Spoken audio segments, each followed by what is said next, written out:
जी तो नाज़रीन, आप समझ ही चुके होंगे प्रोग्राम के इस हिस्से में हम आपको बताने वाले हैं किचन गार्डनिंग क्या है, क्योंकि महंगाई से हर कोई तंग है। और फिर सबसे ज्यादा जरूरी चीज कि आपने अगर घर में सब्जियां उगाई हैं तो आपको खुद मालूम होता है कि आपने उनकी किस तरह से टेक केयर की है और फ्रेश सब्जियां हैं या फिर नहीं है। क्योंकि बाहर वाली सब्जियों में तो हम अक्सर आपके साथ ये खबरें भी शेयर करते रहते हैं कि किस तरह से उनको गंदा पानी जो है सब्जियों को लगाया जाता है। लेकिन ये अगर आप करेंगे तो आपके घर की सब्जियां होंगी, आप महंगाई से भी बच सकेंगे और साफ सुथरी सब्जियां भी आपको मैसर आएंगी। लेकिन ये किया कैसे जा सकता है? बहुत सारे लोग ये समझते हैं कि इसके लिए बहुत ज्यादा बड़ी जगह का होना जरूरी है।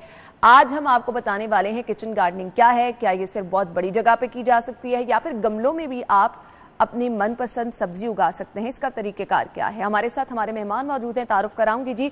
तल्लत शहजाद साहब ने हमें ज्वाइन किया है जो कि किचन गार्डनर है। अपने मेहमान को खुश आमदीद कहेंगे। अस्सलाम वालेकुम तल्लत साहब। वालेकुम अस्सलाम। क्या हाल चाल है? अल्हम्दुलिल्लाह जी, बिल्कुल। तल्लत साहब, आगाज कर लेते हैं। मुझे सबसे पहले तो ये बताइएगा किचन गार्डनिंग होता क्या है? जी बहुत शुक्रिया आपका इनवाइट करने का। किचन गार्डनिंग बेसिकली आप अपने किचन के लिए घर में ही सब्जियां उगा रहे होते हैं और इसका सबसे मेन पर्पस ये होता है कि आप अपनी आंखों के सामने अपने घर के अंदर किसी लॉन में या किसी छत के ऊपर ये काम कर सकते हैं। अच्छा, आपने लॉन का वर्ड यूज किया। अब हर किसी के घर में तो लॉन होगा नहीं जी, तो अब क्या हम समझे कि अगर आपके पास खुली जगह नहीं है तो आप सब्जियां उगा ही नहीं सकते? जी ऐसा नहीं है बिल्कुल भी। मैं एक्चुअली पर्सनली यही कहना चाह रहा था कि और क्योंकि मैं घर की छत पे ही सब्जियां उगा रहा हूं तो लाहौरियों के पास तो छत के अलावा कुछ भी नहीं बचा। तो पहले तो ये होता था बसंत हो जाती थी, छतें इस्तेमाल हो जाती थी। अब वो भी क्योंकि रिवाज अब आपके पास कम से कम छत अवेलेबल है और चलें उसके ऊपर आप उसको इस तरह से इस्तेमाल कर सकते हैं। अच्छा, ये आपने जिस तरह से अब हमारे साथ जो फुटेजेस शेयर की हैं, ये आपने सारी सब्जियां वगैरह फूल पौधे गमलों में ही उगाए हैं। गमलों में भी क्या सब्जियां वगैरह आप उगा सकते हैं? जी गमलों में ही उग सकती हैं। ग्रो बैग्स होते हैं, इसके लिए स्पेशल बैग्स एक कपड़े का बना होता है, उसमें उगा सकते हैं। अगर आप फुटेजेस में ही देखेंगे तो मैंने थर्मोपोल का इस्तेमाल किया है। थर्मोपोल को भी इस्तेमाल किया जा सकता है।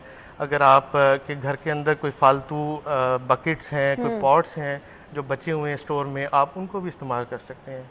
तो इकोनॉमिकल है, इसमें ज़्यादा खर्चा नहीं होता।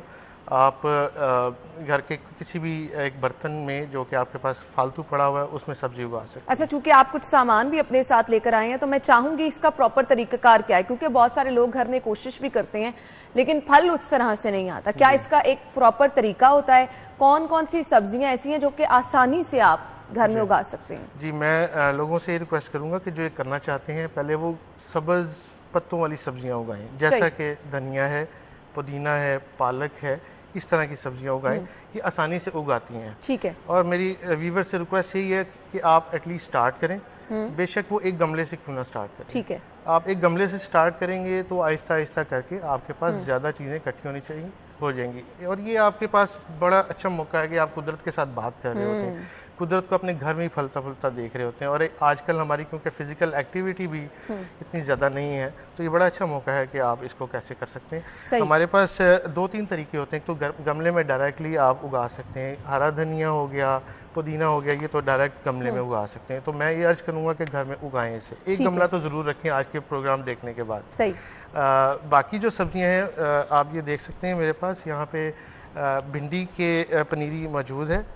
ये इस तरह के मिल जाते हैं नर्सरी से क्रेट। इसमें आप अपना नर्सरी बना के इसके अंदर सीड लगा सकते हैं।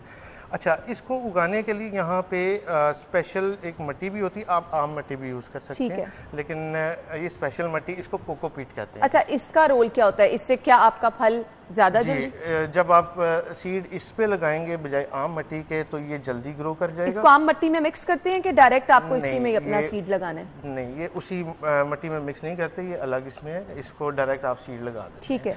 इसका फायदा ये होता है, मैं आपको पहले थोड़ा सा फायदा बता दूं। अच्छा, अब आपको अगर इसमें सीड लगाना है तो इसको आपको मिट्टी की क्वांटिटी क्या बहुत ज्यादा चाहिए? नहीं जी, बिल्कुल थोड़ी सी चाहिए मिट्टी। ये एक पौधे के लिए एक बॉक्स जितनी मिट्टी चाहिए। ठीक हो गया। ठीक है। इससे फ़ायदा ये होता है कि इसमें न्यूट्रिएंट्स बहुत अच्छे होते हैं और जो सीड है वो जल्दी ग्रो कर जाता है, पौधा बन जाता है। मैं चाहूंगी आप इसको कुछ हमें बताएं भी कि किस तरह से लगाया जा सकता है पौधा, क्योंकि ये तो बड़ी एक नई चीज़ मैं देख रही हूँ कि इतनी सी जगह पर भी आप सीड जो है वो। नहीं, ये बॉक्स है क्रेट मेरे पास।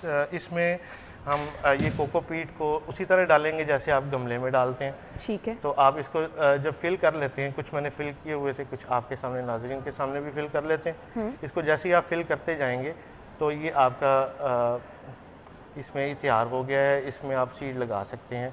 तो हम इसको हल्का सा, आपने प्रेस नहीं करना, इसमें स्पेस होनी चाहिए, ऑक्सीजन थ्रू होनी चाहिए। ठीक है। ठीक है, तो ये आप लगा सकते हैं। सही। ये बिल्कुल खुश्क होना चाहिए ताकि इसके अंदर मॉइस्चर बाद में आएगा। जब हम इसके अंदर सीड लगा के स्प्रे करेंगे पानी का, डायरेक्ट वाटर नहीं देते। ठीक है, ठीक है। तो ये इस वक्त मेरे पास पालक के बीज मौजूद हैं, तो आप एक एक या दो और ये आराम से बाजार में अवेलेबल है? आराम से बाजार में अवेलेबल होते हैं। इसमें दो तरह के बीज होते हैं, एक देसी अवेलेबल होता है, एक हाइब्रिड अवेलेबल होता है। हाइब्रिड वो बीज होता है थोड़ा सा ज़्यादा प्रोडक्शन देता है, नई टेक्नोलॉजी है।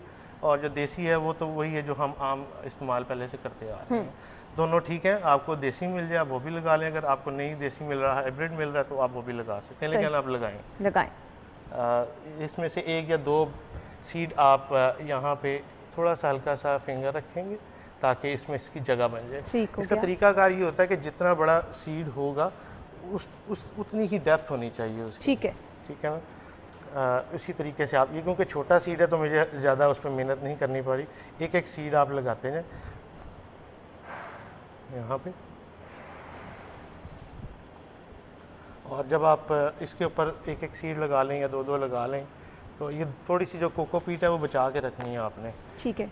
कोकोपीट जब आप बचाएंगे तो वो बाद में आपके उसको आपने फिल कर देना। जी, आपने उसके ऊपर हल्का सा ऐसे फिल कर देना, इसको प्रेस नहीं करना। अच्छा, यहाँ तक आपने जो करके दिखाया, इसके बाद आपने, क्योंकि अब हम इंतजार करना शुरू हो जाते हैं जी बिल्कुल कि कब आप इस पे जो है पालक उगी देखेंगे, तो कितना टाइम इसका लगता है, आपको उसकी केयर किस तरह से करनी है, पानी कब कब देना है, धूप सर्दी गर्मी के असरात से कैसे महफूज रखना है? इस चीज को जो जहाँ हम सीड लगाते हैं, इस चीज को हम रखते हैं सेमी शेडेड एरिया में। ठीक है। बहुत धूप में नहीं रखना, इसको बिल्कुल अंधेरे में नहीं रखना। इसको सेमी शेडेड एरिया में जहाँ 4 से 5 घंटे की हल्की सी धूप लगती हो, फिर शेड आ जाता हो, वहाँ पे हम रख सकते हैं।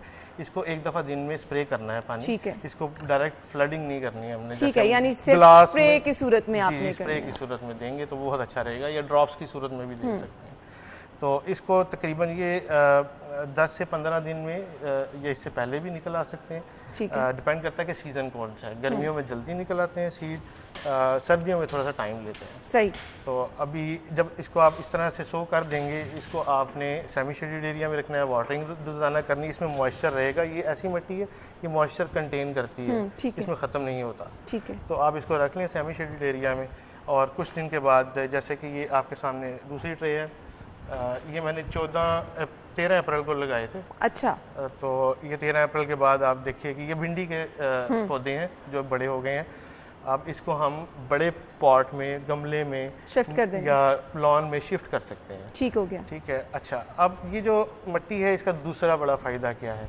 इसका दूसरा बड़ा फ़ायदा ये है कि अगर आप आम मिट्टी में लगाएंगे और उसको आपने जब शिफ्ट करना है बड़े गमले में, तो उस वक्त उसको निकालते हुए उसकी जड़ें टूट जाती हैं, जबकि ये कोकोपीट बहुत सॉफ्ट होती है। चलें जी, ये सॉफ्ट होती है, इससे आपका फल जो है वो भी जल्दी आ जाता है और उसकी अफादियत भी ज्यादा होती है। ये प्रॉपर तरीकेकार है जिससे आप अपने घर में किचन गार्डनिंग कर सकते हैं। तलत साहब, बहुत बहुत शुक्रिया, टाइम की कमी की वजह से हम कंटिन्यू नहीं कर पाए। इंशाल्लाह नेक्स्ट टाइम जब आपको मदऊ करेंगे तो हम डिटेल में डिस्कशन करेंगे, क्योंकि हम आपको बताना चाहते हैं कि ये बहुत छोटी छोटी चीजें हैं जिनका ख्याल रख के आप अपने घर में अपनी मनपसंद सब्जियां उगा सकते हैं। इजाजत दीजिए, अल्लाह हाफिज।